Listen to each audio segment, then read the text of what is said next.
right, y'all, let's talk about leader length. And what we're referring to is braided main line and going into a fluorocarbon leader. I like the FG knot.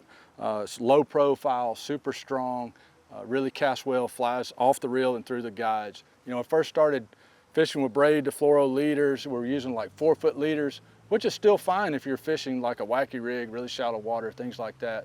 But one thing that I noticed fishing around the house, especially suspended and offshore schools of fish, where I would get one to bite on the first cast, because usually they're dumb as a rock anyway, but the whole school would fire up and come up with that fish, and they'd be suspended in all different depths.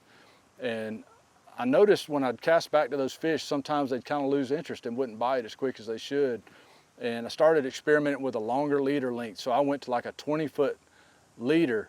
And one of the things that I felt like is that school of fish, when that braid main line went through that school, they could see it fishing in clear water. And it kind of tipped them off something wasn't right, and they got a little harder to catch. When I went to that longer leader, you got the low visibility of gold label fluorocarbon.